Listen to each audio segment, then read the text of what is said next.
નમસ્કાર, આપ જોઈ રહ્યા છો સ્પાર્ક ટુડે ન્યૂઝ। કપડવંજના 30 જેટલા પ્રવાસીઓ જોશીમઠથી બદ્રીનાથ જતા ફસાયા છે।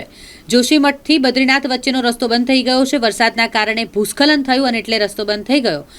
15મીની રાતથી રસ્તો બંધ થયો છે। 16મીની સવાર થઈ ગઈ, તેમ છતાંય કોઈ કામગીરી નથી થઈ। પ્રશાસન દ્વારા રસ્તો ખુલ્લો કરવાની કામગીરી નથી કરવામાં આવી।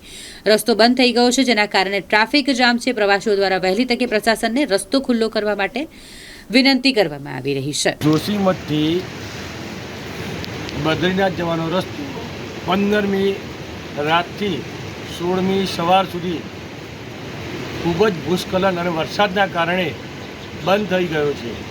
હજુ સુધી પ્રશાસનમાંથી કોઈ પણ અધિકારી વ્યક્તિ હાજર થયો નથી। આના કારણે ઘણો મોટો ટ્રાફિક જામ થઈ રહ્યો છે। પબ્લિક ઘણી બધી સમસ્યાઓ થઈ રહી છે। તમે જોઈ શકો છો, ઘણો મોટો ટ્રાફિક છે, છેક સુધીનો ટ્રાફિક છે। આ ઘણી બધી પ્રજા છે, કોઈ વ્યવસ્થા નથી, કોઈ અધિકારી નથી। બીજા 15મી રાતથી ભૂસ્ખલનના કારણે રસ્તા બંધ થઈ ગયા છે અને હજી સુધી કોઈ ખસેડવા આવ્યા નથી।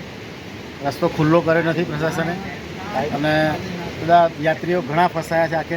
ખાસી બધી ગાડીઓ છે, લગભગ 150-200 જણા છે અને ખાધા પીધા વગર બધા બેસી રહ્યા છે। જલ્દીથી રસ્તો ખુલ્લો થાય એવી પ્રશાસનને વિનંતી।